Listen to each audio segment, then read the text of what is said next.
খোদার 365 দিনে কোনো দিন একদিনও ফজরের নামাজ পড়লা না, হায় নাফরমান, তুমি কেমনে মুসলমানের সন্তান? রাসূলুল্লাহ সাল্লাল্লাহু আলাইহি ওয়াসাল্লাম বলছেন, এশার নামাজ এবং ফজরের নামাজ এই দুই নামাজে আসে না কে? নবীজির হাদিস, বিশুদ্ধ হাদিস। আল্লাহর নবী সাল্লাল্লাহু আলাইহি ওয়াসাল্লাম বলেন, লা ইয়াশহাদুহুমা মুনাফিকুন। নবীজি বলেন, এশার নামাজ এবং ফজরের জামাতে আসে না ওই ব্যক্তি যে মুনাফিক, মুনাফিক, মুনাফিক, মুনাফিক, মুনাফিক।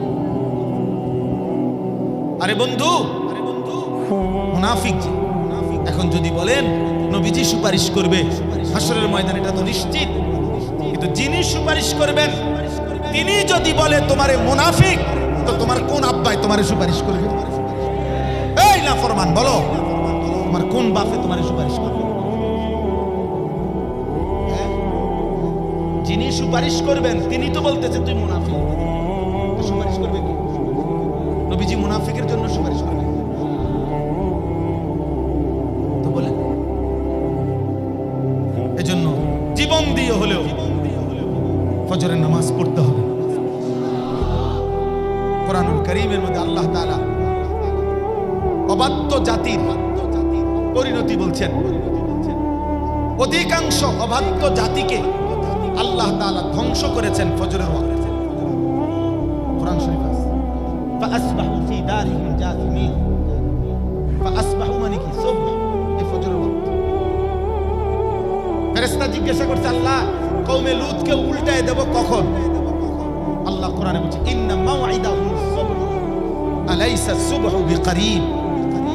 তাদের উল্টানোর টাইম ফজর, সুবহ। আল্লাহ বলছে, আরে জলদি যাও ফেরেশতা, সকাল হয়ে গেল। আলাইসা সুবহু বিকরিব, সকাল তো খুব কাছে গেছে, দৌড় দাও, যাও না, দাও উল্টানি দাও, একটা আসার দাও, একটা আসার দিছে ফেরেশতা। এজন্য ফজরের ওয়াক্তে নাফরমান ধ্বংস হয়, ইমানদারের বিজয় হয়, মুমিনের বিজয় হয়, নাফরমান বরবাদ হয়। এজন্য ইনশাআল্লাহ ফজরের নামাজ পড়বো ইনশাআল্লাহ। পাক্কা নিয়ত করেন, পাক্কা নিয়ত। একটা অ্যালার্ম ঘড়ি কিনেন, বেশি সাউন্ডওয়ালা, কানের কাছে এটা রাখেন। 4:20 4:30 অ্যালার্ম দেন। 5টা বাজে ফজরের জামাত, আধা ঘন্টা আগে 20 মিনিট আগে উঠলেও তো চলে। রাসূলুল্লাহ সাল্লাল্লাহু আলাইহি ওয়াসাল্লামের বিখ্যাত সাহাবী হযরত আব্দুল্লাহ ইবনে উমর রাদিয়াল্লাহু তাআলা আনহুমা বলেন, নবীজির জামানায় আমরা ফজরের নামাজের অনুপস্থিতি দেখে মুনাফিক চিহ্নিত করতাম, মুনাফিক চিনতাম ফজরের অনুপস্থিতি দেখে। হযরত আব্দুল্লাহ ইবনে মাসউদ বলছে, রাসূলুল্লাহ সাল্লাল্লাহু আলাইহি ওয়াসাল্লামের জামানায় আমরা নিশ্চিত, ভাইয়া শুনো, নিশ্চিত যারা জানতাম আমরা মুনাফিক, যেমন আব্দুল্লাহ ইবনে উবাই মুনাফিক নিশ্চিত, এরকম যাদের ব্যাপারে আমরা সবাই জানতাম যে ও চিহ্নিত মুনাফিক, খোদার কসম তিনি বলেন, হযরত আব্দুল্লাহ ইবনে মাসউদ জলিলুল কদর সাহাবী, উনি বলেন নবীজির জামানায় চিহ্নিত মুনাফিকও লজ্জার ভয়ে মানুষে মন্দ বলবে এই শরমে ফজরের জামাতে উপস্থিত। আজকে আমার মসজিদে 2 জন মুসল্লি আসছে আমার কাছে, আমাদের পরিচিত, ল্যাপ তোষকের দোকানদার, দুজন ল্যাপ তোষক। ওরা ওদের এলাকা হচ্ছে লাকসাম, কুমিল্লা, মনোহরগঞ্জ। এই 2 জনের ফিকিরে আমার একটা বয়ান আছে ফজরের ক্যাম্পেইন, ফজরের নামাজের মুসল্লি বৃদ্ধি। আমার শায়েখ আরিফ বিল্লাহ আল্লামা মুফতি মুশতাকুর নবী কাসিম হুজুর আমারে বহুদিন বলছে, মাওলানা আমরা একটা আন্দোলন করা উচিত, একটা সংগঠন করা উচিত যে ফজরের নামাজে মুসল্লি বৃদ্ধির আন্দোলন। আর আমি এটা অনেক বলি, চেষ্টা করি বিভিন্ন ক্ষেত্রে। এরা এই 2 আজকে বলছে, এই ল্যাপ তোষকের দোকানে একটা ছেলে, সাধারণ মানুষ, খেটে খাওয়া মানুষ, তারা বলছে যে আমরা আমাদের এলাকায় এই কার্যক্রম শুরু করছি আজকে 1.5-2 মাসে, প্রায় 160 জন সাথী এখন আমরা নিয়মিত ফজরের নামাজ। এটা ল্যাপ তোষক বেসিনা দোকান, আমরা মন চাইলে দেখাবো। আর হে একটা কাগজ দেয় সবার এই নামাজের আহ্বানটা কম্পিউটার কইরা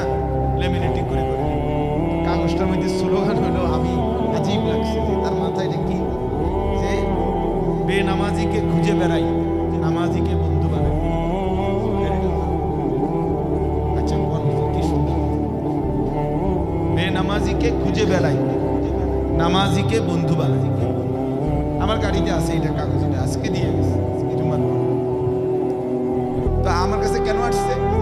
হুজুর এখন তো সব ছেলে পেলে এলাকার আমার কাছে দাবি জানাইছে, ওর কাছে যে আমার নাম বলছে যে হুজুর আইনা দিতে, হুজুর ওয়াজ করতে ফজরের পর। আমি নগদ দাঁড়াইয়া গাড়ি থামাইয়া, আমার তখন ওই যে দুধখোলা যে আজকে জাতীয় সিরাত ওহেনে বয়ান ছিল, আমি ওহেনে তাড়াহুড়া করে যাইতেছি, জুমা পরেই বের হয়ে গেছিলাম। পথে ওরা ধরছে আর এটা দেখাইছে, নগদ দাঁড়াইয়া ডায়েরি খুলে ডেট দিছে। আমি ডেট দিলাম, বহুত জনের ডেট আপনার বহুদিনও কি মিলে না, আর আমি দাঁড়াইয়া ডেট দিছি। আমি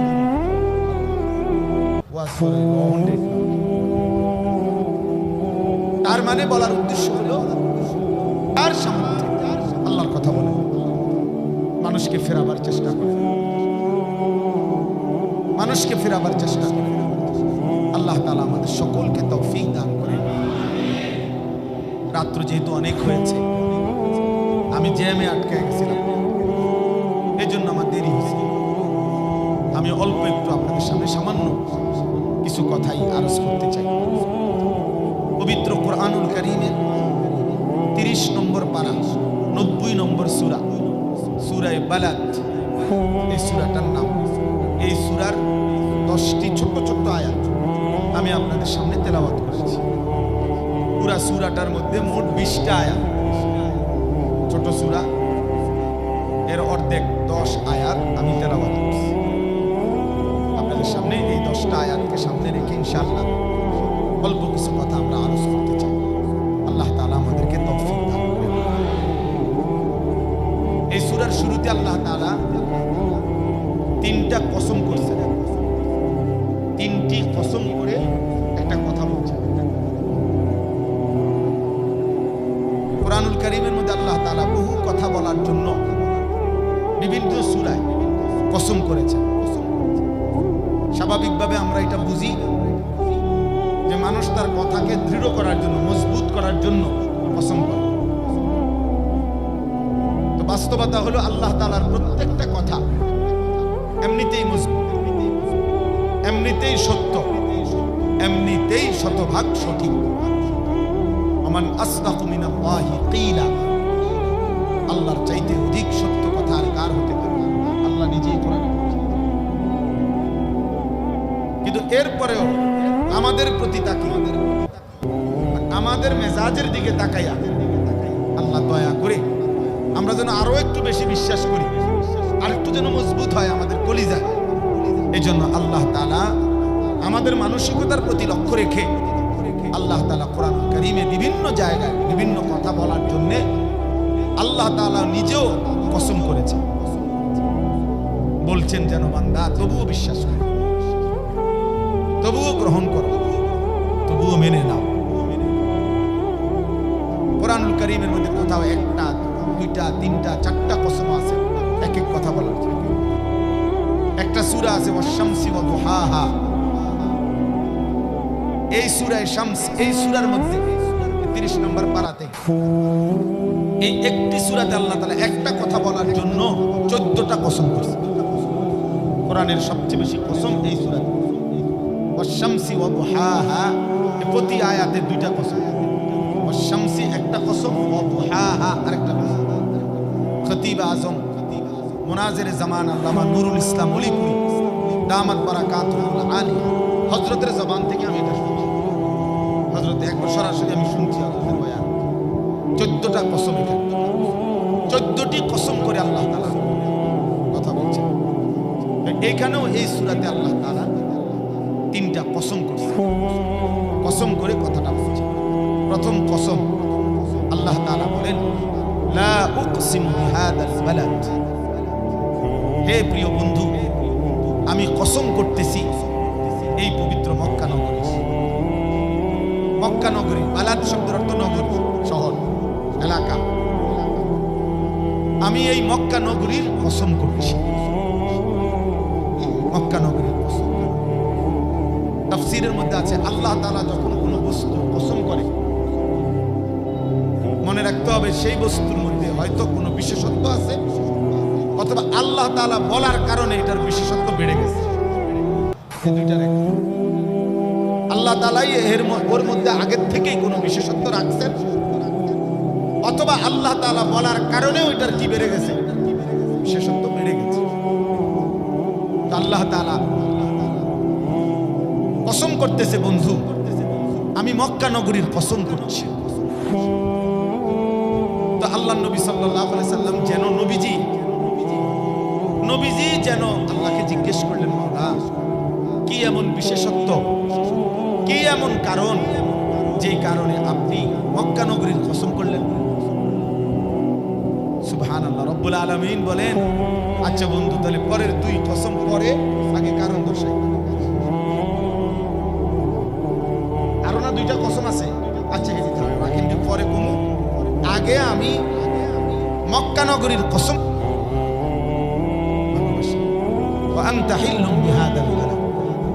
প্রিয় ভাই আমার, নওজোয়ান সাথী আমার, এখান থেকে আমাদের জন্য সবক আছে।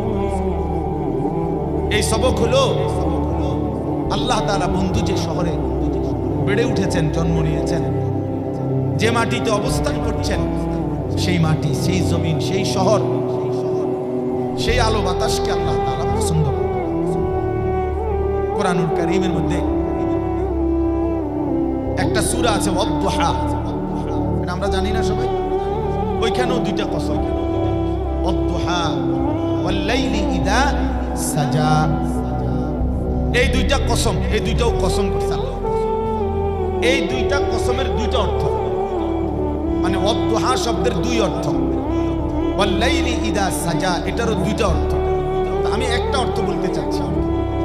ওয়াদ-দুহা শব্দের অর্থ হলো, আল্লাহ তাআলা বলেন, বন্ধু আপনার এই সুন্দর আলোকোজ্জ্বল নূরানি ওই সুন্দর পবিত্র চেহারার কসম। যে চেহারা আপনার, সে চেহারাও আমি ভালোবাসি। যে চেহারা আপনার বন্ধু, ওইটা আমার ভীষণ পছন্দ। এজন্য আমি ওই চেহারার কসম করছি।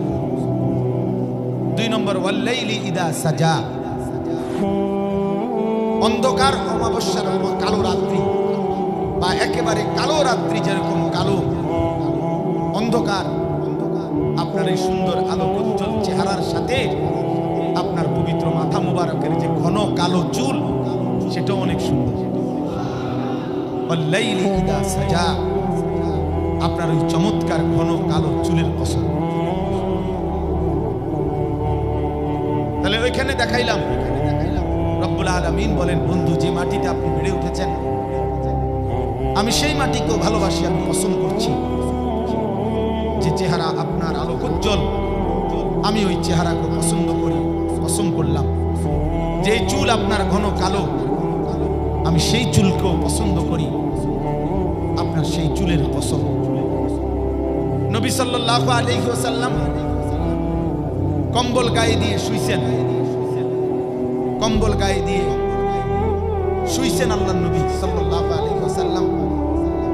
রব্বুল আলামিন আরশে আজিমের মালিক আল্লাহ তাআলা যেন বলতেছেন, বন্ধু আমার যে এখন আপনাকে ডাক দিতে হবে, আমি যে কথা বলবো এখন আপনার সাথে, আপনি তো কম্বল গায়ে দিয়ে আছেন, এখন আপনাকে কেমনে ডাকি কম্বলকে বাদ দিয়ে? তাহলে এই কম্বলকে তো বঞ্চিত করা হইল। আপনার গায়ে যে কম্বল লাগছে, আল্লাহ বলেন, বন্ধু আমি সেই কম্বলকেও ভালোবাসি। এই জন্য চলেন বন্ধু, আপনাকে কম্বল সহই ডাক দেই, ইয়া আইয়ুহাল মুজাম্মিল, হে কম্বল পড়া বন্ধু। আল্লাহ তাআলা বলছে, বন্ধু আপনি চাদর গায়ে দিয়েছেন, আমি সেই চাদরকেও পছন্দ করি। আমি চলেন আপনাকে ডাক দিতে চাইলাম, তো চাদর ধরেই ডাক দিলাম, ইয়া আইয়ুহাল মুদাসসির, হে চাদর পরা নবী আমার। কোরআনুল কারীমের মধ্যে 25 জন নবী এবং রাসূলের নাম আছে। আমি বললাম একটু আগে, বলছি কিনা, এই নবী রাসূলদের বিভিন্ন জনকে আল্লাহ তাআলা বিভিন্ন দরকারে ডাক দিয়েছেন, নবীদেরকে ডাকছেন আর কি। প্রত্যেক নবীকে আল্লাহ তাআলা নাম ধরে ধরে ডাকছেন কোরআনে, কিন্তু খোদার কসম এই এক বন্ধুকে তিনি কোনোদিন নাম ধরে ডাক দেন না।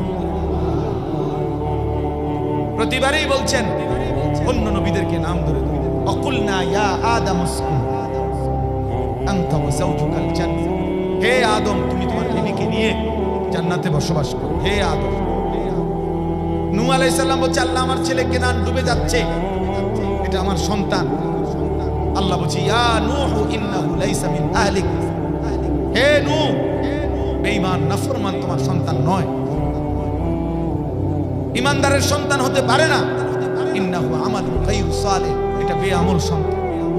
নওজোয়ান মনে রাখো, আল্লাহ তাআলা কুরআনুল কারীমে 1450 বছর আগে বলছে কোন নাফরমান বেআমল আমালুন গায়রু সালিহ, যার আমল কোরআন সুন্নাহর আলোকে সঠিক নয়, খোদার কসম প্রিয় বন্ধু, আল্লাহ বলছে সে মুমিনের সন্তান হইতে পারে না, ইমানদারের সন্তান হইতে পারে না।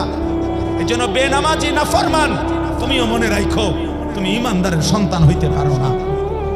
সেজদা বিহীন, আল্লাহর গোলামি বিহীন দিনের পর দিন চলে যায়, খোদার 365 দিন পার হয়। এক বছরে যেই নাফরমান কোনদিন বলতে পারলা না ফজরের নামাজ কখন হয়, খোদার 365 দিনে কোনদিন একদিনও ফজরের নামাজ পড়লা না, হায় নাফরমান তুমি কেমনে মুসলমানের সন্তান, কেমনে মুসলমানের সন্তান? আল্লাহ তো বলছে ইন্নাহু আমালুন গায়রু সালিহ, হে নূহ এটা তোমার ছেলে না, ও বেআমল। রাসূলুল্লাহ সাল্লাল্লাহু আলাইহি ওয়াসাল্লাম বলছেন এশার নামাজ এবং ফজরের নামাজ এই দুই নামাজে আসে না কে? নবীজির হাদিস, বিশুদ্ধ হাদিস।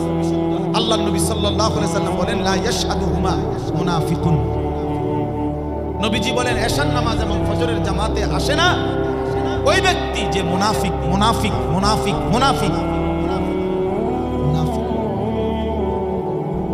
আরে বন্ধু মুনাফিক, এখন যদি বলেন নবীজি সুপারিশ করবে হাসরের ময়দানে, এটা তো নিশ্চিত, কিন্তু যিনি সুপারিশ করবেন তিনি যদি বলে তোমারে মুনাফিক, তো তোমার কোন আব্বায় তোমারে সুপারিশ করবে? এই নাফরমান বলো, তোমার কোন বাপে তোমারে সুপারিশ করবে? যিনি সুপারিশ করবেন তিনি তো বলতেছে তুই মুনাফিক, সুপারিশ করবে কি? নবীজি মুনাফিকের জন্য সুপারিশ করবে তো বলে? এজন্য জীবন দিয়ে হলেও ফজরের নামাজ পড়তে হবে। কুরআনুল কারীমের মধ্যে আল্লাহ তাআলা অবাধ্য জাতির পরিণতি বলছেন, অধিকাংশ অবাধ্য জাতিকে আল্লাহ তাআলা ধ্বংস করেছেন ফজরের ওয়াক্তে। কোরআন শরীফ আছে ফাসবাহু ফি দারিহিম জাসিমিন, ফাসবাহু মানে কি? সুবহ, এই ফজরের ওয়াক্তে ফেরেশতা জিজ্ঞাসা করছে আল্লাহ কওমে লূতকে উল্টায় দেব কখন? আল্লাহ কোরআনে বলছে ইন্না মাওইদাহুম সুবহ আলাইসা সুবহু বিকরিব, তাদের উল্টানোর টাইম ফজর সুবহ। আল্লাহ বলছে আরে জলদি যাও ফেরেশতা, সকাল হয়ে গেল। আলাইসা সুবহু বিকরিব, সকাল তো খুব কাছে গেছে, দৌড় যাও না, দাও উল্টানি দাও, একটা আসার দাও, একটা আসার। এজন্য ফজরের ওয়াক্তে নাফরমান ধ্বংস হয়, ইমানদারের বিজয় হয়, মুমিনের বিজয় হয়, নাফরমান বরবাদ হয়। এজন্য ইনশাআল্লাহ ফজরের নামাজ পড়বো ইনশাআল্লাহ। পাক্কা নিয়ত করেন, পাক্কা নিয়ত করেন। একটা অ্যালার্ম ঘড়ি কিনেন, বেশি সাউন্ডওয়ালা, কানের কাছে এটা রাখেন। 4:20 4:30 অ্যালার্ম দেন, 5টা বাজে ফজরের জামাত, আধা ঘন্টা আগে 20 মিনিট আগে উঠলেও তো চলে। রাসূলুল্লাহ সাল্লাল্লাহু আলাইহি ওয়াসাল্লামের বিখ্যাত সাহাবী হযরত আব্দুল্লাহ ইবনে উমর রাদিয়াল্লাহু তাআলা আনহুমা বলেন, নবীজির জামানায় আমরা ফজরের নামাজের অনুপস্থিতি দেখে মুনাফিক চিহ্নিত করতাম, মুনাফিক চিনতাম। হযরত আব্দুল্লাহ ইবনে মাসউদ বলছে রাসূলুল্লাহ সাল্লাল্লাহু আলাইহি ওয়াসাল্লামের জামানায় আমরা নিশ্চিত, ভাইয়া শোনো, নিশ্চিত যারা জানতাম আমরা মুনাফিক, যেমন আব্দুল্লাহ ইবনে উবাই মুনাফিক নিশ্চিত, এরকম যাদের ব্যাপারে আমরা সবাই জানতাম যে ও চিহ্নিত মুনাফিক। মুনাফিক। খোদার কসম তিনি বলেন, হযরত আব্দুল্লাহ ইবনে মাসউদ জলিলুল কদর সাহাবী, উনি বলেন নবীজির জামানায় চিহ্নিত মুনাফিকও লজ্জার ভয়ে মানুষে মন্দ বলবে এই শরমে ফজরের জামাতে উপস্থিত।